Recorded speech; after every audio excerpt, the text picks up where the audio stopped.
Olá, bem-vindos a mais uma aula do nosso curso básico para violão. Nesta aula de hoje, a gente vai falar um pouco sobre a teoria musical. Antes de entrar no assunto da teoria musical, eu quero que vocês baixem a nossa apostila, que eu vou deixar disponibilizada aqui nesta aula, através do link, que vocês possam entrar lá e baixar.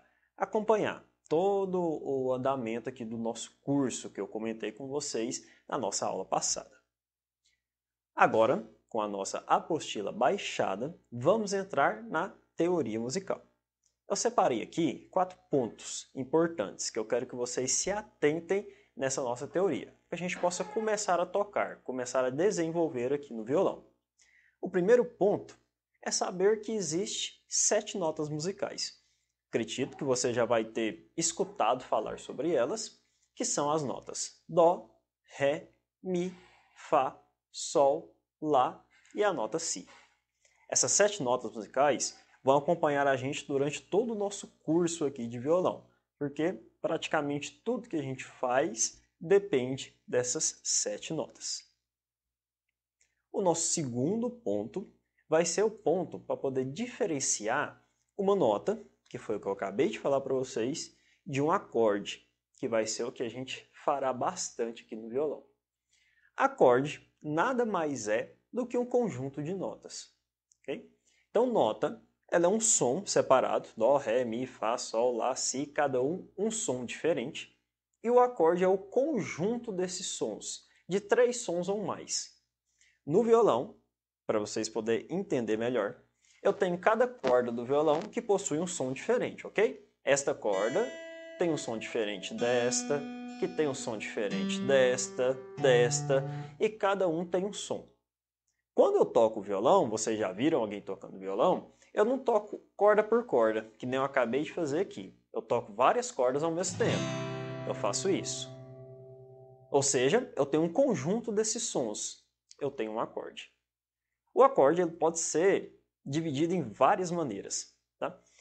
As notas é Dó, Ré, Mi, Fá, Sol, Lá, Si. Agora o acorde, em um Dó, por exemplo, eu posso ter vários tipos. Eu posso ter um Dó maior, posso ter um Dó menor, posso ter um Dó com quarto, um Dó com sétimo, um Dó diminuto, entre vários Dós. E aqui, neste curso básico, a gente vai aprender os básicos. Alguns deles, não todos, tá? Mas alguns, os principais que vocês precisam saber, a gente vai aprender aqui. O nosso terceiro ponto vai ser para poder diferenciar uma nota aguda de uma nota grave, ou um som agudo de um som grave. O som agudo é aquele som um pouco mais estridente. A gente costuma comparar ele com a voz feminina. Normalmente, a voz feminina é um som mais agudo, uma voz mais aguda. E a voz masculina é uma voz mais grave, aquela voz mais forte, mais pesada. No violão dá para a gente poder identificar esses dois sons também. Essa nossa corda aqui de baixo, ela tem um som mais agudo, e a nossa corda de cima, ela tem um som mais grave. Então essa é a diferença entre grave e agudo.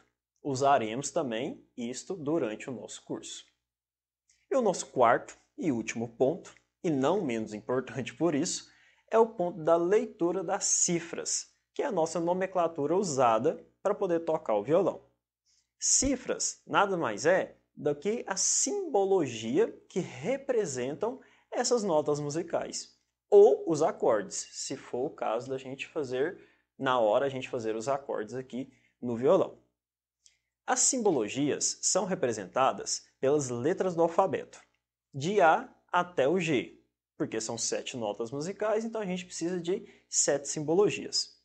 O A representa a nota Lá, o B a nota Si, o C a nota Dó, o D a nota Ré, o E a nota Mi e o F a nota Fá e, por fim, o G representa a nota Sol.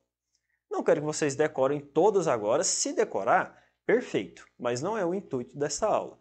O intuito desta aula é que você saiba que elas existam. Porque quando a gente for ver lá na cifra, pegar uma música cifrada, aí a gente vai acompanhando de acordo com a cifra da música. Às vezes vai ter 3 dessas simbologias ou mais, dependendo da música, e a gente vai decorando a partir das músicas que a gente for pegando, tá? Se já quiser estudar agora e decorar todos, perfeito. Se não, durante as músicas a gente vai aprender essas simbologias aí direito. Além desses símbolos, padrões que eu acabei de falar para vocês, podem existir alguns outros símbolos que vão dar característica para aquela nota ou aquele acorde em específico que eu quero. Por exemplo, quando eu faço um A, eu represento o acorde de Lá. Mas se eu tiver um A e um outro símbolo na frente, quer dizer que aquele Lá ele pode vir de maneira diferente aqui no nosso violão. Os principais que a gente vai estudar aqui, ao menos de início, vão ser o Lá maior, o Lá menor, o sustenido e o bemol. O Lá maior ele é representado por nada, é simplesmente o A. Quando eu vejo um A sozinho, quer dizer que eu tenho um Lá maior. Se pode acontecer, não acontece muito, porém existe a possibilidade de acontecer. Se eu tiver um A e um M maiúsculo, sempre a simbologia maiúscula, tá? Se for minúsculo, representa uma outra coisa. Então, o M maiúsculo na frente do A quer dizer que aquele meu acorde, ou aquela minha nota, ela está em maior, ok? Então, se não tiver nada, está em maior. Se tiver um M maiúsculo na frente, também está em maior. Se eu tiver um M minúsculo na frente, aí quer dizer que ele é um Lá menor. Aí vem para a nossa segunda simbologia. Então, o M minúsculo representa que aquele meu acorde vai estar em menor. Se ele estiver com hashtag na frente, ou um joguinho da velha, quer dizer que aquele meu acorde é um acorde em sustenido. Se ele tiver um B minúsculo na frente, porque o B maiúsculo representa o acorde de Si, então um B minúsculo na frente do A, quer dizer que aquele meu A, aquele meu Lá, é um Lá bemol. Então eu tenho os maiores, menores, sustenidos e bemóis. Essas são as principais. Como eu disse, eu quero que vocês simplesmente decorem aqui nesta aula, tá? A gente vai aprender a fazer eles enquanto a gente estiver tocando as nossas músicas. Esses são os 4 pontos principais, então decore esses 4 pontos para mim. E se vocês tiverem dúvidas, vocês podem ir lá no meu número, no meu WhatsApp, me chamem que eu vou esclarecer essas dúvidas. Sempre esteja aí junto com você, não falei nas outras aulas, na aula passada, mas esteja junto com você um caderno, para que você possa anotar a dúvida, porque às vezes ela surge na hora em que você está vendo a aula, se você falar assim, depois eu pergunto, acaba esquecendo. Então tenha o caderno, anote qualquer dúvida, ou que não seja uma dúvida, anote tudo que você aprendeu aí durante a aula e eu estou aqui à disposição para que vocês possam sanar algumas dúvidas que são necessárias.